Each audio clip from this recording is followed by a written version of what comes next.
The West Coast continues to produce top-tier college talent, and the quality of football has been rising up and down the left coast. Nico Iamaleava, one of the best quarterbacks in last year's cycle. You see Brock Bowers there, one of the best tight ends in the country. DJ Uiagalelei, who made it out to Clemson but is now at Oregon State. And Jayden Daniels trying to push LSU after a stint at ASU, and now we're going to bring in two guys that know the West Coast better than anyone. National recruiting analyst Brandon Huffman and Greg Biggins join us. And before we get into high school football on the West Coast, Huff, I think you and I might be in the presence of a time traveler. We all saw what Zachariah Branch was able to do, and he announced himself Saturday in USC's Week 0 victory against San Jose State. That's what we try to do here. We project the future. But Greg Biggins took it to another level during February's signing day show. We broke down the impact freshmen in every Power 5 conference. And Greg, you're the oracle. Take a listen to what GB had to say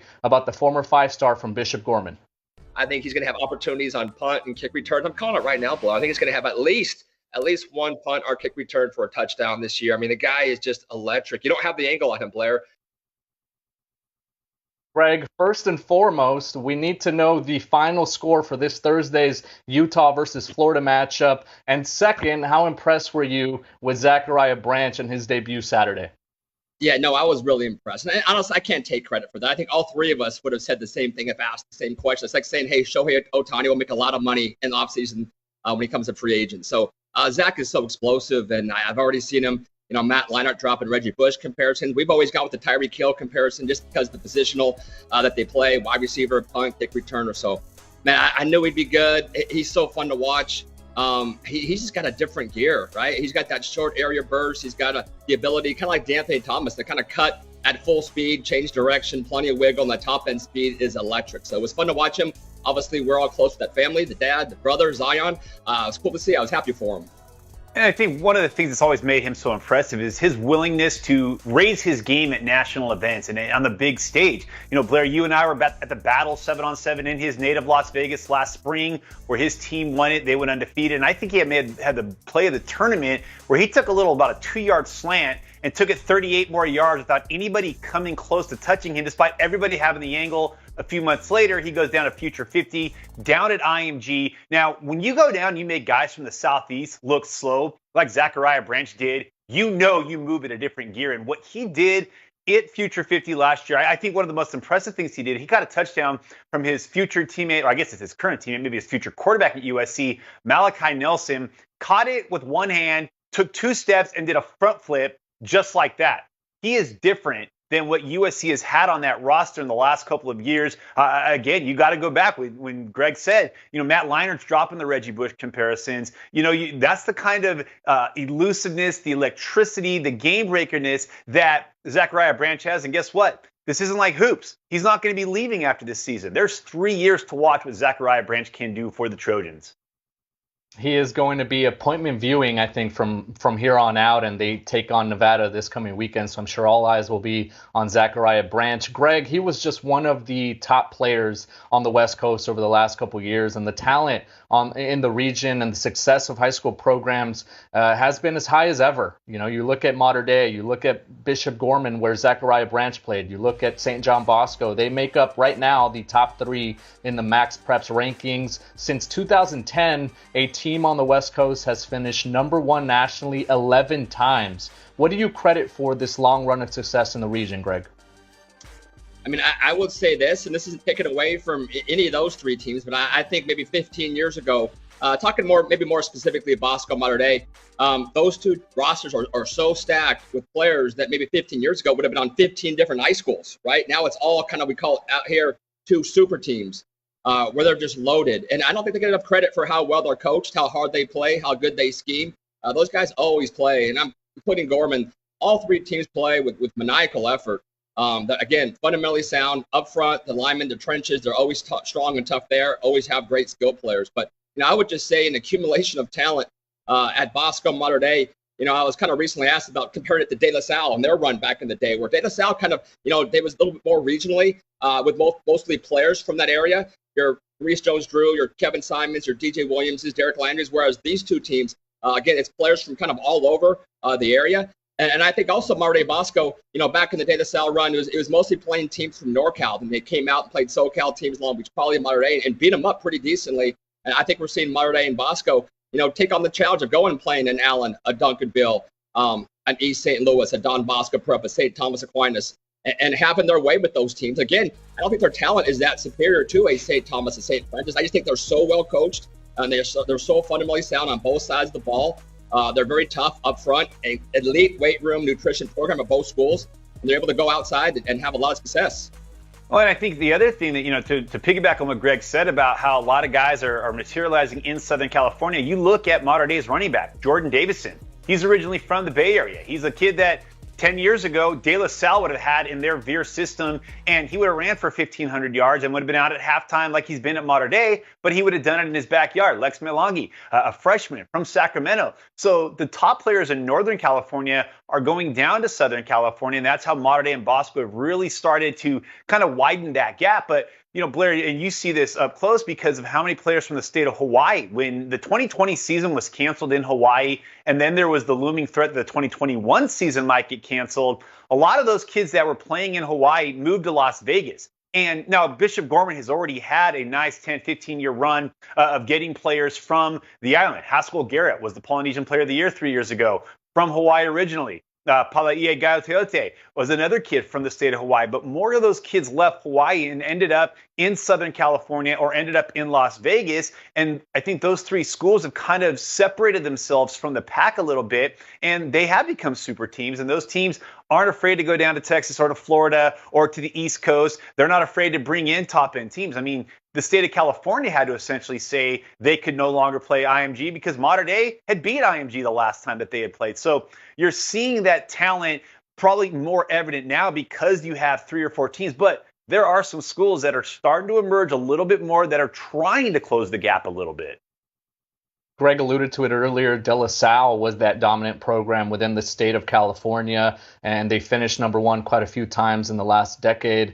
But Huff, over the last few years, it's been Bosco, it's been Mater Dei. But have we seen Northern California teams raise their level as well in quality?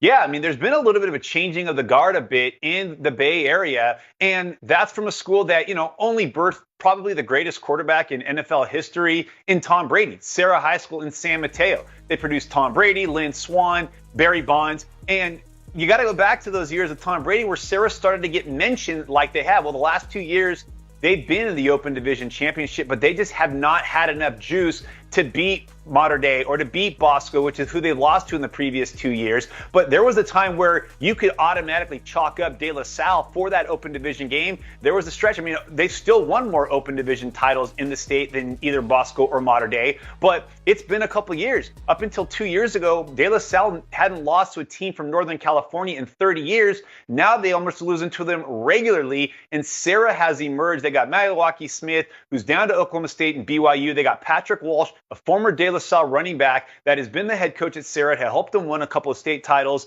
and to be in the state game. But there's been a changing in the guard where no longer those kids from the East Bay are staying in the East Bay. No longer those kids from the San Francisco area are making the trip across the Bay to go to De La Salle. Now they're going to Sarah High School. And now you've got a little bit of the changing in the guard of the Bay Area. But that gap is not closing like it was 7-8 years ago in the state.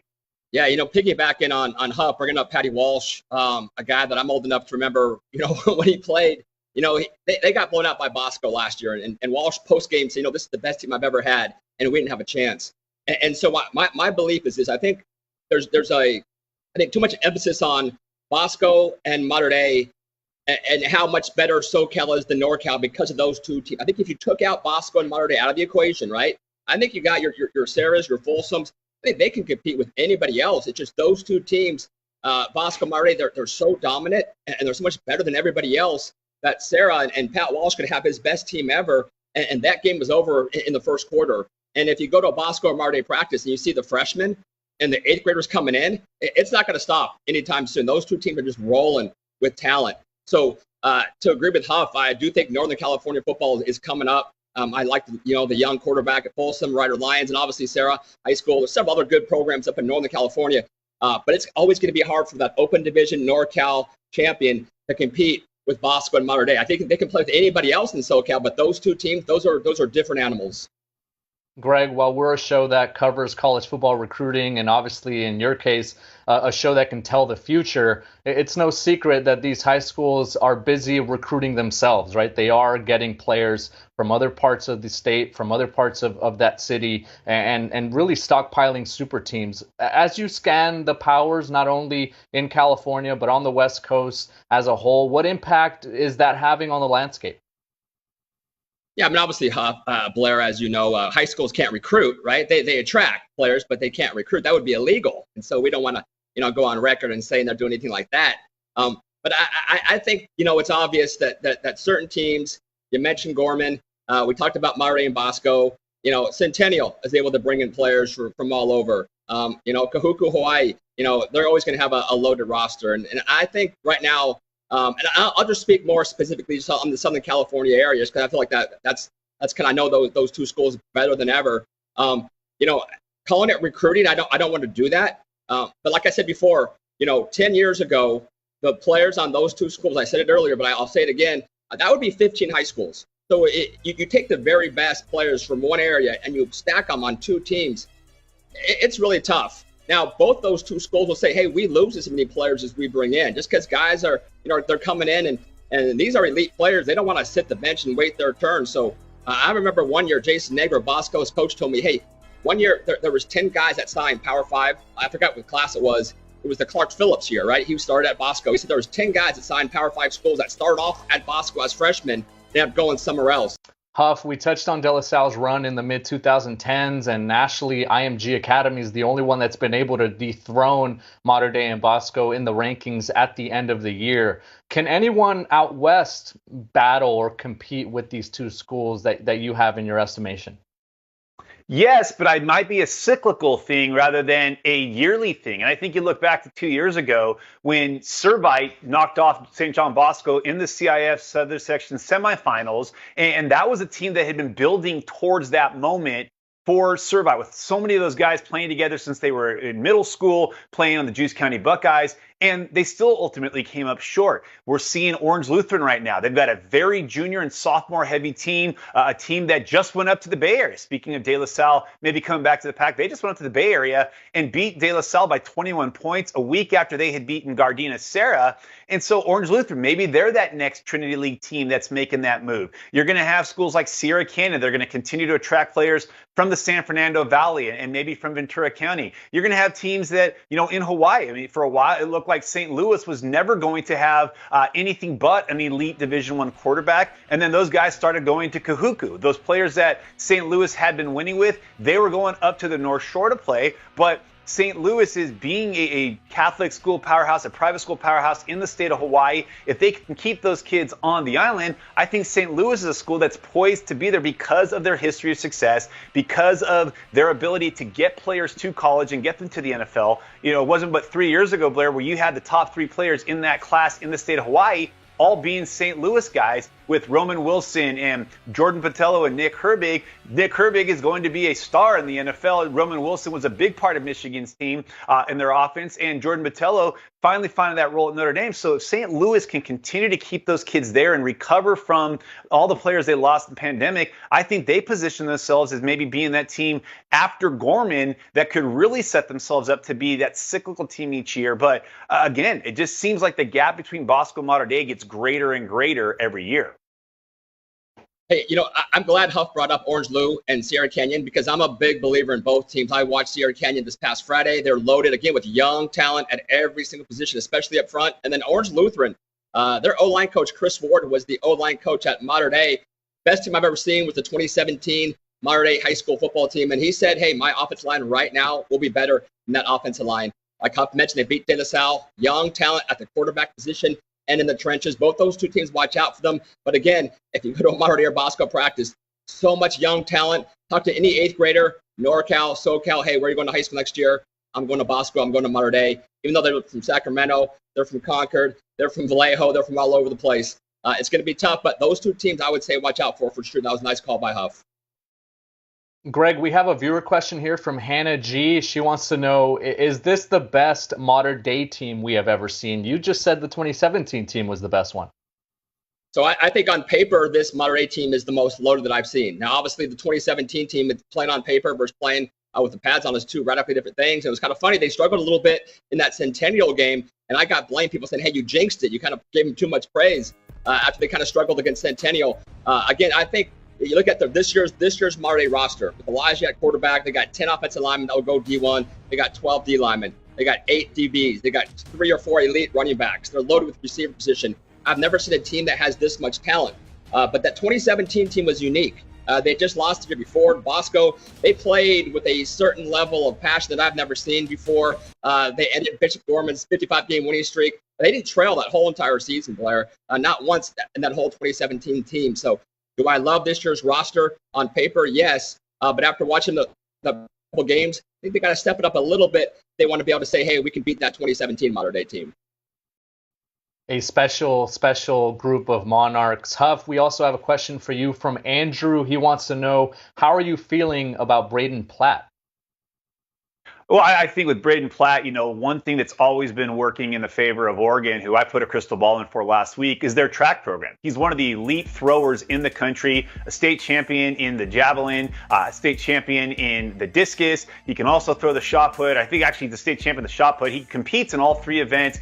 He's been to Junior Olympics in Eugene a couple of times, Junior Nationals. So there's that comfort and the familiarity with Eugene. And then you throw in a defensive head coach like Dan Lanning, a linebacker coach, and defensive coordinator like Tosh Lapoy, who has ties to the Northwest. They've done a really good job of recruiting him. But I think the reason why I felt more comfortable about putting in a crystal ball for Oregon was the track program. And we saw it last year with Roderick Pleasant, the state champion in California in the 100 meter and the 200 meter the last 2 years, spurning USC, a place that Sarah had sent so many players to go to Oregon because he wanted to do track. And then we saw it last month.